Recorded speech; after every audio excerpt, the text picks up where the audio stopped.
Sports gave me a direction. It gave me a chance to dream that I can change for my family. Don't be afraid to try crazy things.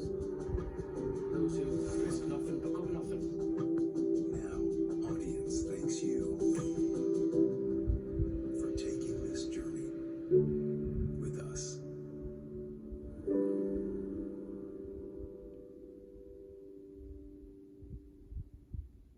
Here we go. Roll 2 cameras. Let's go! Outside of this car, the only thing that waits for you is death.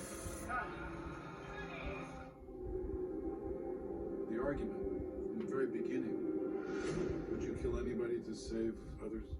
I think the whole story is about that question. 2 years ago, you wrote a program to help screen likely terrorist targets in the Middle East. It's operational, John. It works.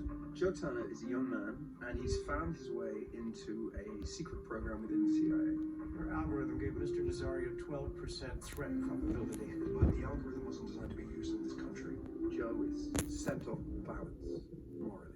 You're gonna kill him, aren't you? What would you do if this was your play? His uncle reminds him you have to embrace being a very small cog in a much larger system. Sometimes you have to do the wrong thing. You don't have to do the worst thing later. Joe happens to be a person who is not only the smartest, but the most peaceful. We're exposed. What are you saying? Friend Joe Turner found out. Sam Barber is Joe Turner's best friend, and he's a CIA agent.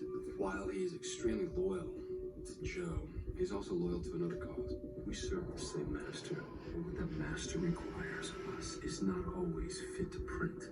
Joe discovers that something is afoot. Stock transactions? Going back 3 years.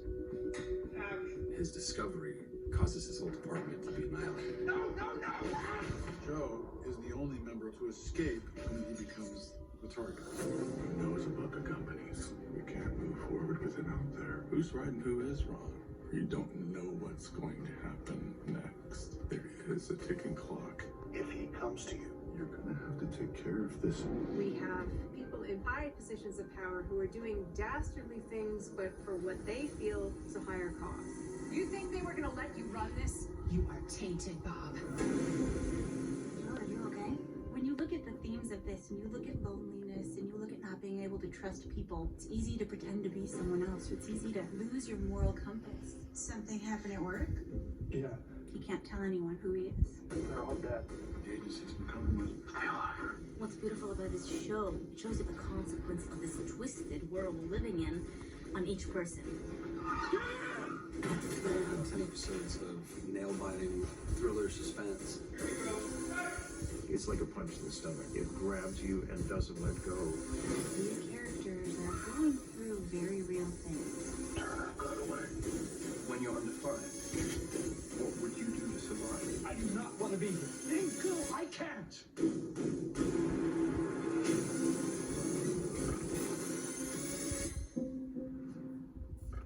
Hi, I'm Dan Patrick. Just want to say thank you to Audience Network for 10 great years. I can't begin to start thanking all the people who made this possible for the show to be on Audience Network. The fun that we had, a lot of great memories, a lot of great people behind the scenes, and you, the audience, thank you for your support. Thank you so much. Be safe to everybody out there, and our best to all the people who worked at Audience Network as well.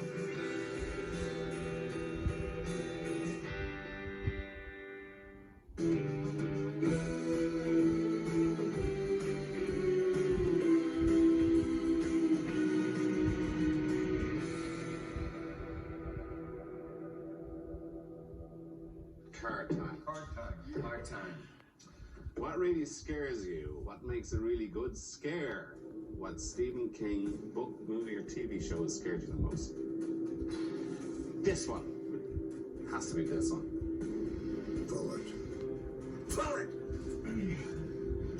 Oh, why so afraid? Huh?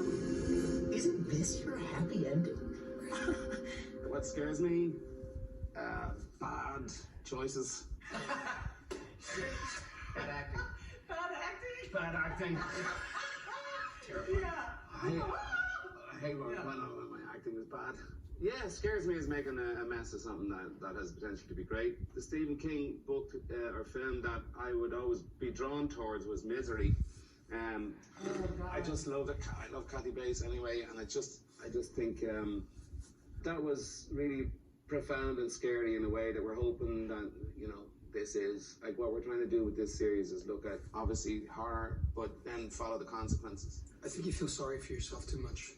I know a bad thing happened to you, but you always said how a person responds to adversity, that's his measure. This season there's a big trust, which is an overindulgence in the value of writing. And I love writing and I love reading and all that kind of stuff, but you can get very taken with the idea of how much you can do with the word. So a lot of what I would get scared about it, overstating the value of literature and understating the value of literature. So trying to walk the line where what a person reads, how much it forms them, all that kind of stuff. I'm a bit scared this season that we fall either on one side or the other. I read up on Rothstein and the guy was angry, and it just oozes out in that book. I also read that reading his books can breed melancholy into teenage boys. It's like swallowing a bad drug. So after I read The Runner, I couldn't help but think of you. Your anger. I couldn't help but think maybe this book cultivated some of it.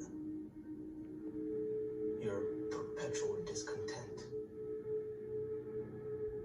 But what I find great about that particular, about Misery, and to a certain extent what we're looking at here, is the idea that civilization is not a guarantee of a moral high ground. It's not a guarantee of integrity, really. Yeah, it's just an agreement that we all make. Yeah. And the agreement, if it's broken, unravels. Yeah.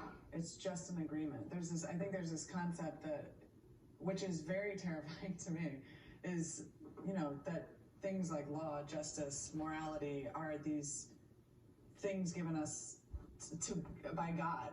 They are not. We invented them. Yeah. And we continue to invent them every time we betray them or follow them. And so I feel like something we explore in this season is like, it's all a dream. So what are you dreaming about?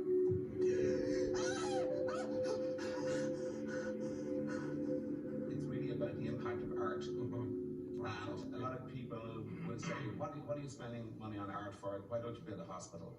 And art is a hospital, right? I mean, it's not just a hospital, but it's like, it's kind of a pretty great hospital. It's about the stories we tell and the stories we spend our time telling, and the stories that pick us and the stories that we choose to be a part of. And that makes up a life too. And you hope that the stories you tell, without getting pretentious or lofty, because, you know, there are people who do things in the world that, like you said, hospitals and save lives and blah, blah, blah, but also reflecting people's lives and the monstrous things we're all capable of doing. Absolutely. And we hopefully choose not to. And some of these characters, you know, it's like Woody Allen's Crimes and Misdemeanors, which I thought was a profound film. You know, we all are guilty of something, but there are serious crimes. And then there are traffic tickets, you know, and we all make those mistakes, but this show really explores those things too. This went down fast, very fast. The question is, who shot first?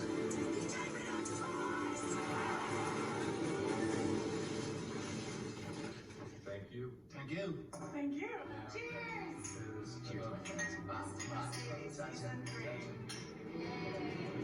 Mr. Mercedes, an AT&T original series.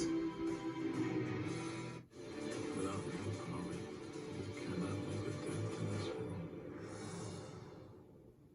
Rich Eisen here on the Rich Eisen Show, set in Los Angeles, California, home to this program for a great 5+ year run on Audience. I want to tip my cap to all the men and women who worked so hard to make the network what it was, to everybody from behind the scenes to all of you at home. It was a great run for this show. We thank you for watching it, and to all the people behind the scenes who helped make this show possible, love you.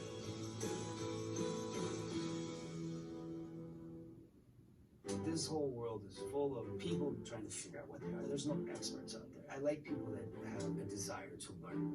And I think one once you think you know everything, you stop being that person. A lot of us proceed through life thinking we would be happy if. I feel very lucky that I got to find that out. This is like really the most honest and open like I've ever been in an interview. Like it feels just like a great conversation. Thanks for doing this. My pleasure. Thanks for being here. Well, I'm here for me.